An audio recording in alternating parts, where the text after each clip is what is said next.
The alarm bells screamed across mining station Omega-7 as something big crashed into the docking bay. Minho dropped his coffee and ran toward the noise, his boots clanging on the metal floor. Behind him, his repair team followed, Bo-Ram with her tool belt, Tae-Jin carrying his scanner, and Hye-Jin wiping grease off her hands. What they found made them all stop and stare. A ship unlike anything they had ever seen sat smoking in the middle of their loading dock.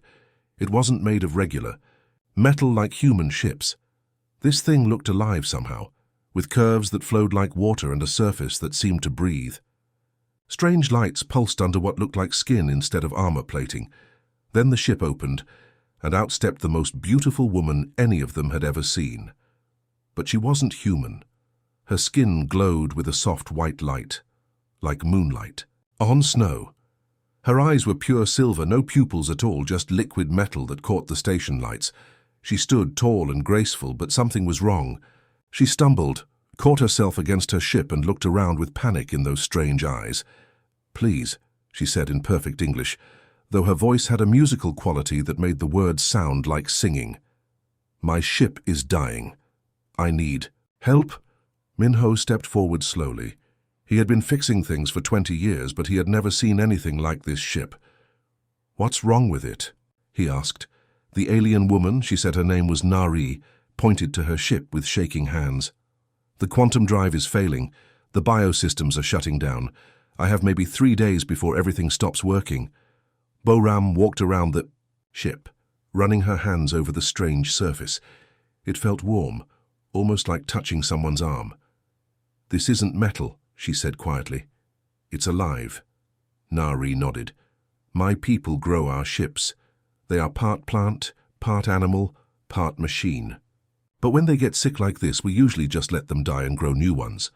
Tae-Jin held up his scanner and frowned at the readings. "The energy patterns don't make sense. It's like the whole ship is one big living creature, and it's having a heart attack." Hye-Jin looked at the crystals embedded in the ship's hull. They were dim now, but she could tell they used to glow bright. "These things, they're not just decorations, are they? They bend space and time," Nari explained. "That's how we travel between stars so quickly. But they're dying too. When they go completely dark, I'll be trapped here forever."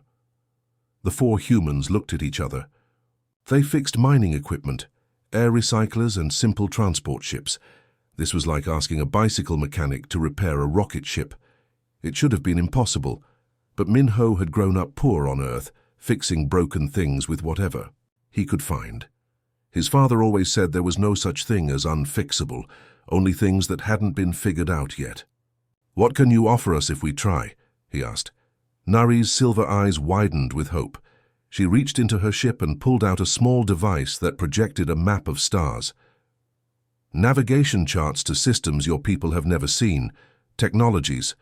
That could advance your civilization by hundreds of years. I'll give you anything." Minho looked at his team.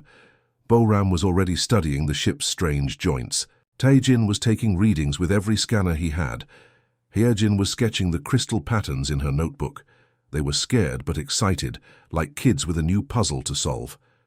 "We'll try," Minho said finally. "Can't promise anything, but we'll try." Nari almost collapsed with relief. These humans had no idea what they were attempting, but they were willing to help a stranger anyway. That alone made them different from most species she had met. Minho called an emergency meeting in the station's workshop. Word had spread quickly about the alien ship, and soon the room was packed with every engineer, welder, and mechanic on Omega-7. Jin Woo, the best welder in 3 systems, pushed through the crowd to get a closer look at the readings on Minho's tablet. "So let me get this straight," Jin Woo said, scratching his beard. "This ship is basically a giant space whale that's having a stroke?" Nari sat in the corner, still weak from the crash. She watched these humans discuss her ship like it was a broken truck instead of advanced biotechnology that had taken her people centuries to develop. "You don't understand," she said softly. "When bioships reach this level of damage, they cannot be saved. My people would have already started growing a replacement." Soo-Jin, the station's electronics wizard, looked up from her own scanner readings. "But why give up so easily? Just because something is hurt doesn't mean it's dead." "Because The quantum crystals are dying, Nari explained. They're not just power sources. They're alive like organs in a body. When they fail, the whole ship dies with them. Jinwoo walked over to the ship and knocked on the hull with his knuckles. It made a hollow sound like tapping on someone's chest. Feels solid enough to me. What if we gave it some backup support? You cannot just add human technology to a bio-ship, Nari protested. The living systems will reject anything foreign. It would be like putting machine parts inside a person. But the humans weren't listening to her protests. They were already brainstorming solutions that made no sense to her advanced mind. Sujin pulled out a roll of copper wire from her toolbox. What if we ran electrical bypass circuits around the failing crystals? Just temporary, to keep power flowing while we figure out how to heal them. You want to wire my ship like a human building? Nari asked in disbelief. Why not? Sujin shrugged. Electricity is electricity. Your ship needs power and copper wire conducts power. Simple. Jinwoo was already measuring the ship's weak spots with his welding torch turned off. And look here. These living metal sections are too thin. They're bending under stress. What if we welded some steel support beams underneath, like putting a cast on a broken bone? Nari stood up quickly, her silver eyes wide with horror. You cannot weld dead metal to living tissue. It will poison the biosystems. Will it, though? Minho asked quietly. He had been thinking while the others talked. So your ship is dying anyway. What's the worst that could happen if we try? Boram had been silent until now, but she finally spoke up. I've been thinking about this wrong. We keep calling it advanced technology, but maybe it's not. Maybe it's just different technology. She walked over to the ship and placed her hand on the warm surface. On Earth, we put metal plates in broken bones all the time. We use artificial hearts, mechanical joints, electronic implants. The human body accepts them just fine if you do it. Right, but this is completely different, Nari started to say. Is it? Taejin interrupted. How you said your ship is part plant, part animal, part machine. Well, humans have been mixing organic and mechanical systems for hundreds of years. We just do it differently than you. The room fell quiet as everyone thought about this. Nari looked around at all these faces. Humans who had no idea what they were talking about, but who seemed completely confident they could solve her impossible problem. My people have been growing bioships for thousands of years, she said finally. We are master engineers of living technology. And you think you can fix what we cannot? Minho smiled at her. Lady, we don't know if we can fix it, but we're sure as hell going to try. That's what humans do. The next morning, Nari woke up to the sound of power tools and human voices shouting over the noise. She had spent the night in the station's medical bay, and when she walked back to the docking bay, she couldn't believe what she saw. The humans had turned her elegant bioship into what looked like a construction site. Jinwoo was underneath the hull, welding steel support beams to the living metal. Sparks flew everywhere, and the ship's biomembranes glowed brighter where the metal touched them. What are you doing? Nari cried out, running toward her ship. Relax, Jinwoo called from under the ship. I'm just giving your space whale some backbone. Look, the living metal actually likes the steel. It's growing around it like roots around a fence post. Sujin was running copper wires through the ship's crystal channels, muttering to herself as she worked. If I connect this wire here and bypass this dead crystal there. She looked up at Nari with a big grin. Your power systems are coming back online. The crystals don't have to work so hard now. But the strangest sight was Dongmin, one of the mining engineers, who was carefully packing coffee grounds into the ship's air filtration system. Are you putting food into my life support? Nari asked, her voice getting higher. Dongmin looked up from his work. Coffee grounds are great filters. They absorb toxins and bad smells. Your atmospheric processors were clogged with space dust, so I cleaned them out and added some natural filtering material. But coffee is a human beverage, and now it's alien life support, Dongmin said cheerfully. Same principle, different application. Nari watched as Boram used a mining drill to create new mounting points for emergency equipment. Taejin had connected the ship's failing sensors to a human communications array. Heejin was actually using duct tape, the silver adhesive tape humans used for everything, to seal cracks in the biomembranes. This should not work, Nari said, sitting down heavily on a crate. But it is working, Minho pointed out. He showed her a tablet displaying the ship's vital signs. Your quantum fluctuations have stabilized. Power levels are at 60% YOS. And rising. Life support is better than when you first arrived. How is this possible? Nari asked. My people spend decades learning to work with biotechnology. You have been at this for one day. Dongmin sat down next to her, wiping grease off his hands. Can I tell you something about humans? We're really good at not dying, he pointed to the ship. See, your people probably built this ship in perfect conditions with perfect materials, following perfect procedures. But humans? We learned to survive in caves during ice ages. We built civilizations, in deserts and on frozen mountains. We've been making broken things work for thousands of years. But your methods are so crude, Nari said. Crude but effective, Dongmin agreed. When humans got to space, we brought duct tape and coffee with us. Know why? Because they solve problems. Duct tape fixes anything, and coffee keeps you awake while you figure out how to fix it. Su Jin overheard them talking and came over, still holding her copper wire. The thing is, your bioship is incredibly advanced, but it's also incredibly specialized. It only knows how to work one way. Human technology is simpler, but it's flexible. We can make anything work with anything else if we try hard enough. Like putting a steel skeleton inside a living ship? Nari asked. Exactly, Jinwoo called out from his welding work. Your ship needed support, so we gave it support.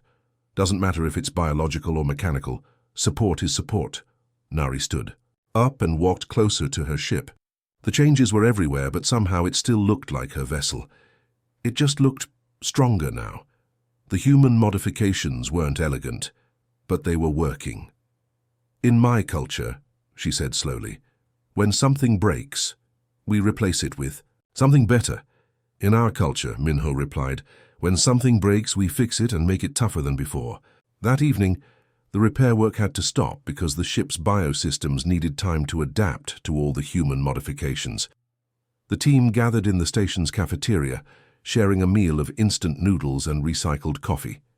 Nari sat with them, still amazed that these simple foods actually tasted good. Tell us about your home, Boram said, slurping her noodles. What's it like having perfect technology? Nari smiled sadly. My planet Lyros is beautiful. Our cities grow like gardens, our ships are born in biopools, and our computers think with living minds. Everything works perfectly all the time. Sounds amazing, Taejin said. So what's the problem? The problem is that nothing ever breaks, Nari explained. When I was young, I wanted to become an engineer like my ancestors, but there was nothing to engineer anymore. Everything was already perfect. So young, the youngest mechanic on the team looked confused. But if nothing breaks, what do people do all day? We maintain things. We follow procedures. We replace old systems with identical new ones. Nari pushed her noodles around with her fork. I had never actually fixed anything until today. When something stops working on Lyros, we just throw it away and grow a new one. Jinwoo nearly choked on his coffee. You throw away spaceships. Why not? Growing a new bioship takes only a few months. Trying to repair a damaged one could take years, and it might never work properly again. The humans all looked at each other with expressions of shock and horror. That's the most wasteful thing I've ever heard, Hyejin said. Do you know how much effort goes into building a ship? Not building, Nari corrected. Growing. And yes, it takes resources, but we have plenty. Our technology is so efficient that scarcity isn't a problem anymore. Minho leaned back in his chair. You know what I think. I think that's your real problem right there. What do you mean? Humans learned to fix things because we had to, Minho explained. When the first humans lived in caves, they couldn't just throw away a broken spear and make a new one. They had to fix it or they'd starve. So Young nodded enthusiastically. My grandmother lived through the resource wars on Earth. She used to tell me stories about fixing broken machines with scrap metal and wire just to keep the water pumps running. People died if the machines stopped working. We've always been poor, Dongmin added. Even now, out here in space, we can't afford to throw things away. This mining station cost everything we had. If something breaks, we fix it or we all die. Nari thought about this. So humans became good at fixing things because you were desperate. Not just desperate, Boram said. Stubborn. Humans don't like giving up on things. Tae-jin pulled out his tablet and showed Nari some pictures from Earth's history. Look at this. Humans built cities on swamps, farmed in deserts and survived ice ages that should have killed us all. We're not the strongest or the smartest species, but we just refuse to quit. The pictures showed human cities rising from ruins after wars, farmers growing food in impossible places, and engineers building bridges across massive rivers. Your people sound very tough, Nari said quietly. We had to be, So-young replied. But here's the thing. Being tough made us creative. When you can't throw something away and start over, you have to find new ways to make it work. Like putting steel bones in a living ship, Nari said with a small smile. Exactly, Jinwoo laughed. Your people probably never thought of that, because they never had to. They always had the option to just grow a new ship.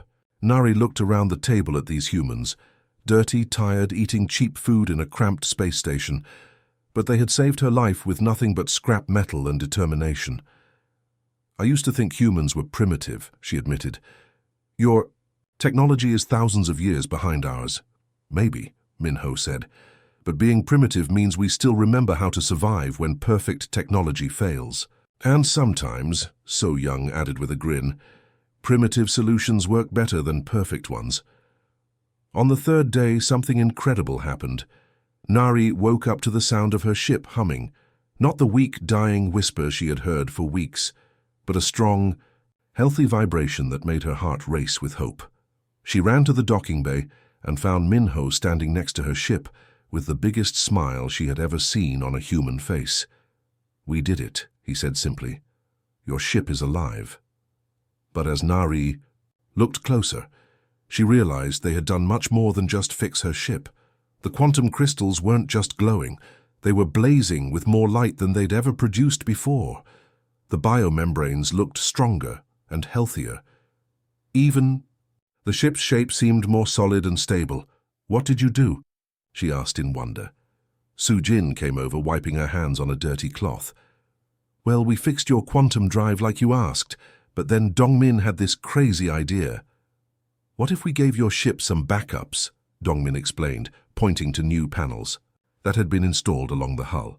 See, humans learned long ago that if something is important, you need two of it.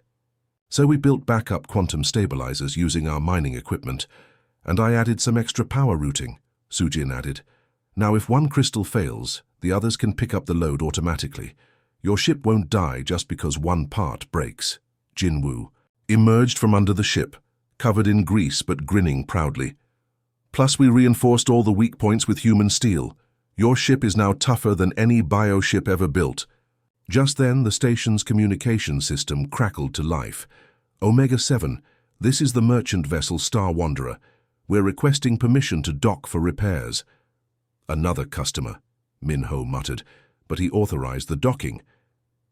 An hour later, a group of tall, gray-skinned aliens walked into the docking bay. They stopped dead when they saw Nari's ship. By the void, their leader said in heavily accented English. Is that a Lyrosian bioship? What happened to it? Humans fixed it, Nari said proudly. The alien laughed, a harsh barking sound. Impossible. We are Technarch engineers. We have tried to repair bioships for centuries. It cannot be done once the quantum crystals begin to fail. Want to bet? Boram asked with a smirk. Nari activated her ship's systems to show them. The bioship came to life with a deep, powerful hum. All its lights blazed bright, the hull glowed with health, and the quantum field readings were off the charts. The Technarch engineers pulled out their scanners and started taking readings. Their expressions changed from amusement to confusion, to complete shock. This is impossible, their leader whispered. The quantum efficiency is 140% of standard specs. The biosystems are stronger than factory new conditions. How did you achieve this? Duct tape and stubbornness, Hyojin said with a straight face. Excuse me? Minho stepped forward. We combined our technology with theirs. We didn't try to fix it the right way. We just made it work. Another Technarch was examining the steel reinforcements that Jinwoo had welded to the living hull. You grafted dead metal to living tissue? This should have killed the biosystems. Should have, Jinwoo agreed. But it didn't. Sometimes you just have to try things and see what happens. The Technarch leader looked at his team, then back at the humans. We have a damaged hyperdrive on our ship. Our best engineers have declared it irreparable. Would you be willing to look at it? Sure, Minho said casually. What's one more impossible repair job? As the Technarchs hurried back to their ship to bring their broken hyperdrive, Nari walked over to the humans who had saved her life. I don't understand how you did this, she said quietly. My people have been working with biotechnology for thousands of years. These Technarchs are master engineers. How did you succeed where we all failed? So Young looked up from the tool she was cleaning. Because we didn't know it was impossible. What do you mean? You and the Technarchs knew too much about what couldn't be done, Taejin explained.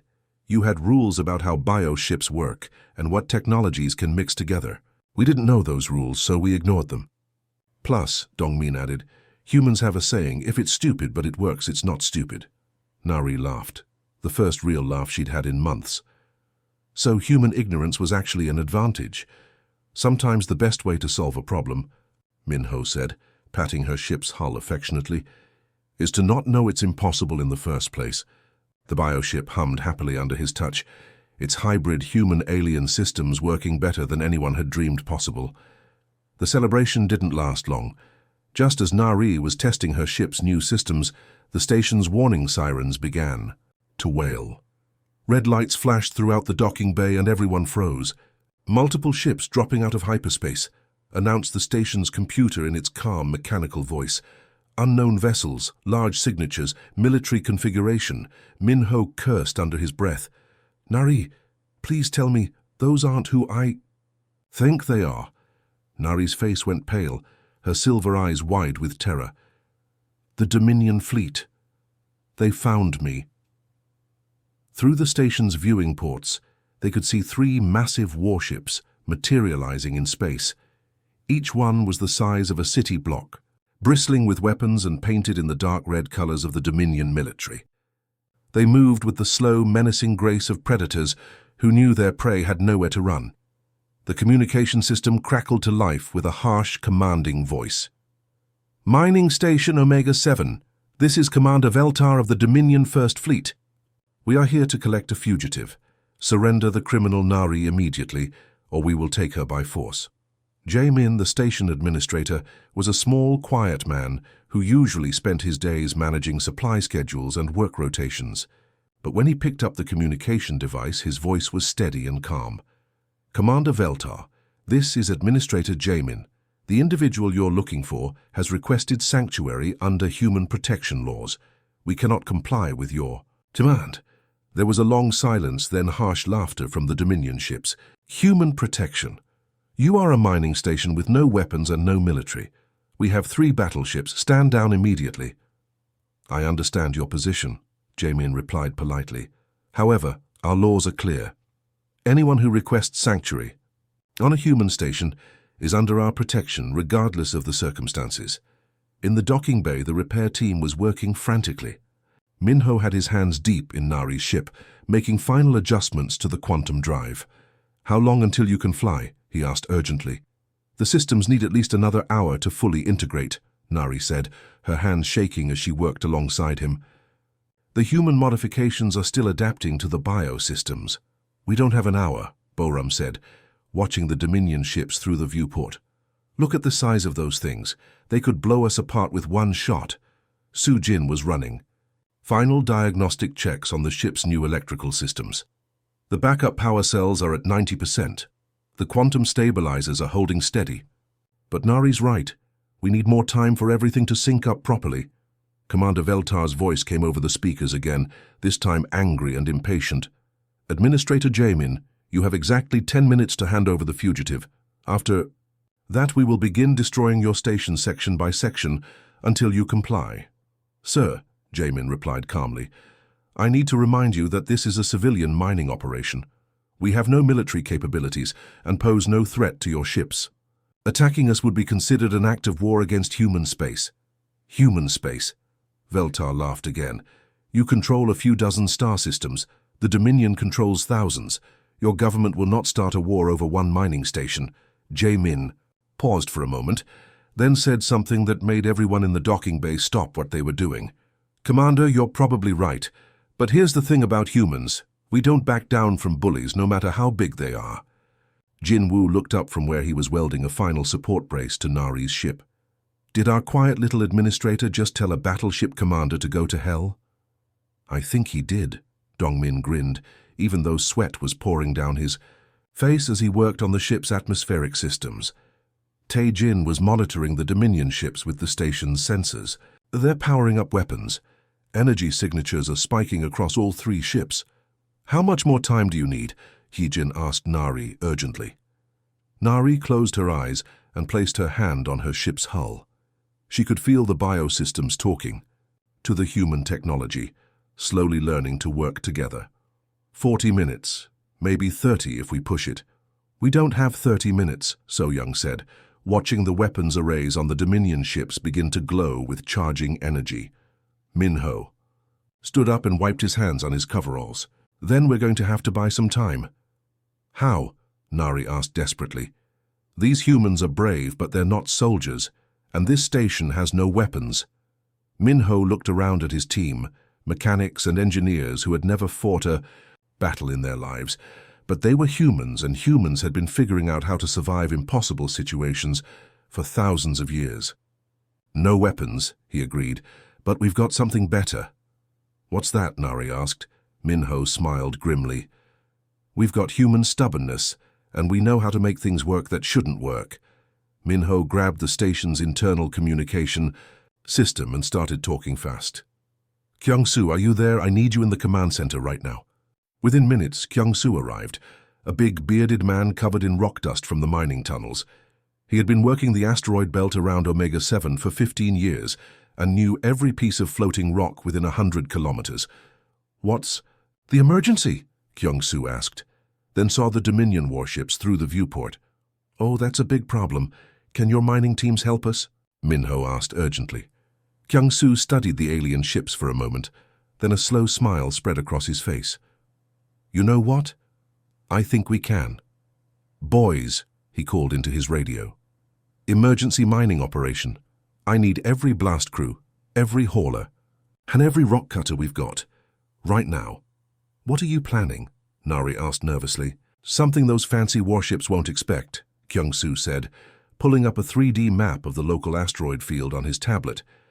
"See, those Dominion ships are built for fighting other warships in clean, empty space. But this isn't empty space." He pointed to dozens of asteroids floating around the station.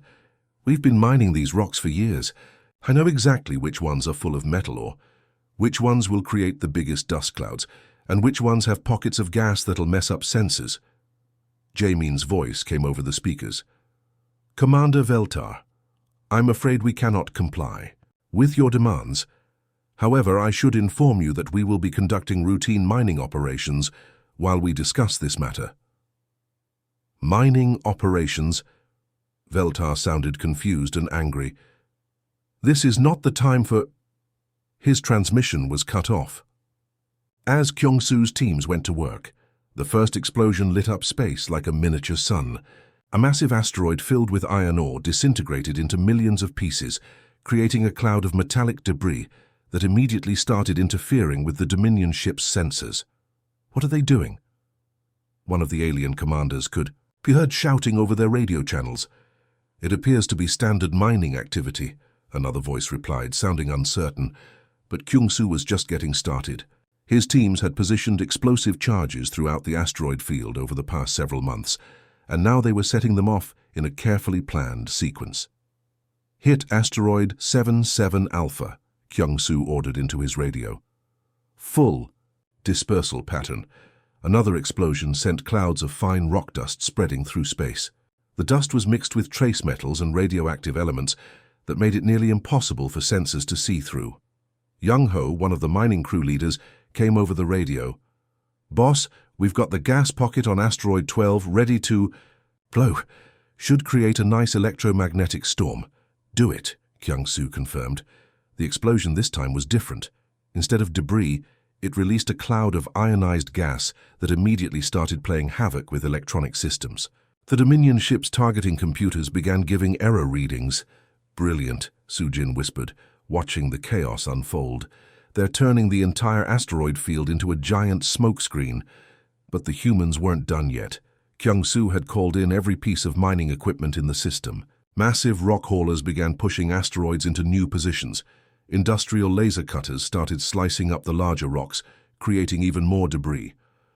"This is Commander Veltar," came the angry voice over the radio.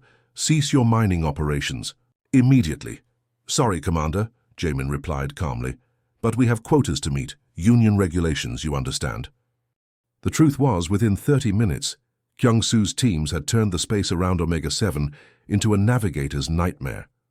Clouds of metallic dust, electromagnetic interference, and floating debris made it impossible for the Dominion ships to get a clear sensor reading on anything. "Sir," one of the Dominion officers could be heard reporting, "we cannot maintain target lock on the station. The interference is too heavy." "Then move closer," Veltar ordered. "Sir, we risk collision with debris if we advance. These asteroid fragments could damage our hull."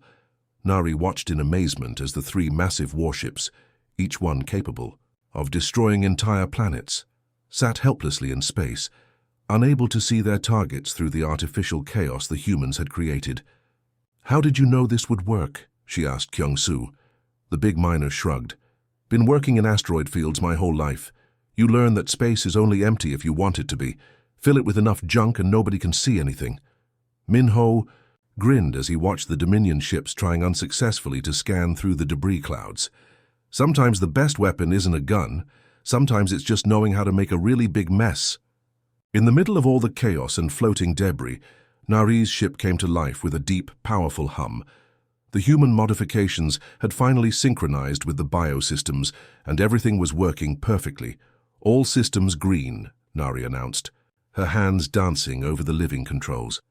"Quantum drive is stable, life support is optimal, and the backup systems are ready." Min-ho looked at the readings on his tablet. "Your ship is performing better than we ever hoped. The human modifications aren't just working, they're making everything else work better too."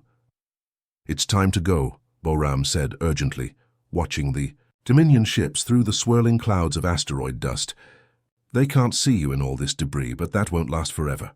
Nari nodded and began the launch sequence. Her ship lifted off smoothly, its bio-hull glowing with health and power. The quantum crystals blazed brighter than ever as she engaged the stealth systems and slipped out of the docking bay. For a moment it looked like she would escape cleanly. The Dominion ships were still struggling with their sensors, unable to track anything through the metallic dust clouds that Kyung-soo's mining teams had created. But then Commander Veltar's voice came over the radio, filled with cold rage. "If we cannot have the fugitive, then we will eliminate everyone who helped her. Hull ships, target the mining station, destroy it completely." Nari, already several kilometers away from Omega-7, felt her heart stop. Through her ship's sensors, she could see the Dominion warships turning their massive weapons toward the station, where the humans were still working frantically to help others. "They're targeting the civilian areas," she whispered to herself. Watching the energy signatures building up in the alien weapon systems, she could have kept flying. Her ship was fast now, faster than it had ever been, and the quantum drive could take her anywhere in the galaxy. She would be free, safe, and alive. Instead, Nari turned her ship around. "What are you doing?" Boram's voice came over the radio from the station. "Get out of here, you're safe now." "No," Nari said firmly, pushing her ship's new hybrid systems to maximum power. "You saved my life. I'm not leaving you to die." She opened a communication channel to the repair team. "Min-ho, Boram, Taejin, I need you to get to my ship right now." "I'm coming back." "Are you crazy?" Taejin shouted. "Those battleships will blast you apart." "Maybe," Nari replied, diving her ship back through the debris field toward the station. "But this ship has human modifications now. Let's see what human engineering can do against Dominion weapons." She swooped low over the station's docking bay, and her ship's biomembranes opened to reveal the cargo hold. Boram and Taejin jumped aboard without hesitation, followed by several other station workers. "The weapon systems," Nari called to them as she pulled away from the station. "I don't know how to use the human modifications you installed." Boram ran to the new control panels that the team had jury-rigged into the ship's systems. "These "Are just modified mining lasers," she said, studying the displays. "I can work with this." Tae-jin slid into the co-pilot seat and started activating the backup systems. "The electromagnetic pulse generators are online. We can scramble their sensors even more than they already are." The first Dominion ship fired at the mining station, but Nari's ship darted between them, its biohull glowing as it absorbed and redirected the energy. The human steel reinforcements held firm against the blast. "Their shields are down in Sector 4, Boram reported, working the weapon controls. "I've got a clear shot at their sensor array." "Take it," Nari said grimly. The modified mining laser, boosted by the ship's bioenergy systems, lanced out and struck the Dominion warship. Sparks flew as their primary sensors exploded in a shower of debris. "Direct hit," Tae-jin cheered. "They're flying blind now." But there were still 2 more ships, and they were getting angry. Energy blasts filled the space around Nari's vessel as she swooped and dived, using the asteroid debris as cover. "Station evacuation is at 60%, came Jamin's voice. Over the radio. "We need more time." "You've got it," Nari replied, pushing her ship into another desperate dive between the Dominion vessels. The human modifications were proving their worth. Every time the aliens landed a hit, the steel reinforcements held the ship together, while the biosystems healed around them. The backup power systems kept everything running, even when the main crystals were damaged. "This is incredible," Nari breathed, feeling her ship respond to every command with perfect precision. So the human technology isn't just supporting the biosystems, it's making them stronger. "That's what we do," Boram said with a grin, firing another shot at the enemy ships. "We don't just fix things, we make them better." The evacuation took 2 more hours, but Nari's ship held together through everything the Dominion fleet threw at them. By the time the last transport pod was loaded with station personnel, her bioship had taken dozens of hits, but the human modifications kept it flying. "Final group is aboard," Jamin reported from the cargo hold, where nearly 200 station workers were crowded together. "All personnel accounted for." "Quantum drive charging," Nari announced. "We're getting out of here." As her ship jumped to hyperspace, carrying the evacuated miners and engineers to safety, Nari finally had time to think about everything that had happened. The Dominion fleet was left behind in the debris field, still trying to figure out how a single bioship had outmaneuvered 3 of their best warships. "You know," Minho said, floating over to Nari's pilot station in the zero gravity of hyperspace, "your ship is running smoother now than when we started. All those battle hits actually helped the human and alien systems integrate better." Nari laughed, shaking her head in amazement. Only humans would accidentally improve a ship by getting shot at. Over the next few days, as they traveled to the nearest human colony, Nari listened to the engineers talking about their work. They weren't bragging or celebrating. They were already planning improvements for the next time. "If we had added more backup power relays," Sujin was saying to Tae-jin, "the weapon systems could have run at full power even longer. And better sensor shielding," Boram added. "We could have protected the biomembranes from energy feedback." "You're already thinking about next time?" Nari asked. "Of course," Dongmin replied. "Every job teaches you something new. Next time we repair a bioship, we'll do it even better." That was when Nari realized the fundamental difference between humans and her own people. When her species encountered a problem they couldn't solve immediately, they gave up and found an alternative. But humans saw every problem as a learning opportunity. When they reached the human colony of New Geneva, word of their escape had already spread. Other alien species had heard that humans had successfully repaired a Lerosian bioship, something that was supposed to be impossible. Within a week, alien merchants, explorers, and even military ships were lining up at human stations, asking for repairs that their own people had declared unfixable. "We've got a Centaurian deep space probe that's been dead for 50 years, one alien captain told Minho. "Our best engineers say the quantum matrix is completely corrupted. Probably just needs new wiring and some creative thinking," Minho replied with a shrug. A month later, the probe was working better than when it was first built. The pattern repeated itself dozens of times. Alien technology that had been written off as junk was brought to human mechanics. who approached each challenge with the same stubborn determination they had shown with Nari's ship. "I don't understand how they do it," Nari heard one technarch, engineer, complaining to another. "They use primitive tools and crude methods, but somehow they succeed where we fail. Because they don't know when to quit," his companion replied. "It's like they've never heard the word impossible." 6 months after the incident at Omega-7, Nari found herself working alongside human engineers at a new repair facility on the edge of known space. Ships came from across the galaxy, bringing broken technology that no one else could fix. "You know what I learned from all this?" she told Minho one day, as they worked together on a particularly challenging fusion reactor repair. "What's that?" "My people spent thousands of years perfecting our technology until it was flawless. But perfection made us weak. We forgot how to adapt, how to improvise, how to keep trying when things got difficult." Minho smiled as he connected a human-made circuit board to an alien power system. "Sometimes being a little rough around the edges is better than being perfect." "The galaxy is changing because of you," Nari continued. "Other species are starting to think differently about problems. Instead of giving up, they're asking, what would humans do?" "And what would humans do?" Minho asked with a grin. Nari looked around at the workshop filled with impossible repair jobs, human engineers working alongside aliens from dozens of different worlds, and technology that shouldn't work but somehow did.